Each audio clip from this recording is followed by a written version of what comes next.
graduates in a tremendous amount of debt. What is the solution to the rising cost of higher education in the United States? Well, thank you, Joe. Appreciate it. And it's really cool that we can come together and kind of have these kind of debates. This is kind of a warm-up debate, too, which is kind of nice. So all you guys showed up is awesome. Next week, I hope it's even better. And I really appreciate you guys coming out and debating us. This is like a really good opportunity, especially after all the rest of the big debates from the president. We're talking about college education and the rising costs.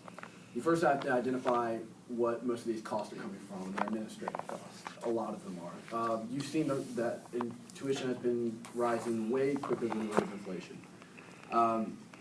And what we've decided to do is just throw money, as some people say, at a broken system, just keep pumping money as they keep raising costs. So what we do is we need to incentivize universities, our public universities throughout the state, from the federal government in a way that makes sure they need to understand they have to lower their own costs, identify areas that their administrative costs are too high, identify areas where they can lower cost on the burden so they're not passing it on to students, identify corruption and areas that they need to get rid of.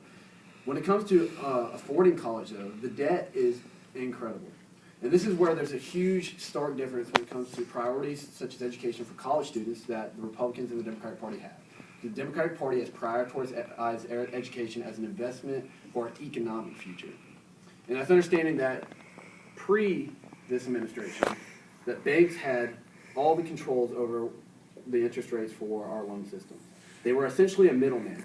And what happens is that when the banks have that kind of control, they have to make a profit. And we expect them to. We expect our businesses to be areas where that sector they can have growth and they can create a profit off that. When it comes to education, though, that's in stark interest against the interest of what we're trying to promote in the first place. So all the Affordable Care Act did, as a part of that, was place it in the place where the federal government can lend directly to students, lowers interest costs for them in the long run. And also we have a plan now that puts out in front a timetable where after 30 years or 20 years of service, you pay at one rate, whether it be 10% of your income, that flat rate. As long as you keep those payments and make those payments, after 20 years, your debt is gone. And it provides that kind of certainty for students so they can go and do whatever they want to do after college and they don't have to worry about the debt and taking a job just right away. Okay.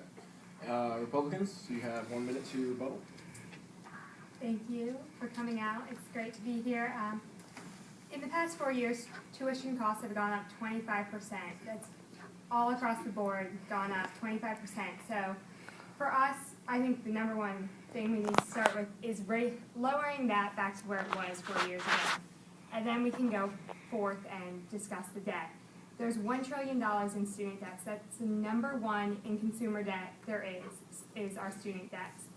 And there isn't a way to get rid of that right now. We can't just give government handouts and erase the debt because it's always going to be on someone. But what we need to do is to find a way how to decrease the inflation that is going on those debts, because the debt that students are taking on and the inflation rates on those is much higher across the board than any other inflation there is in the market.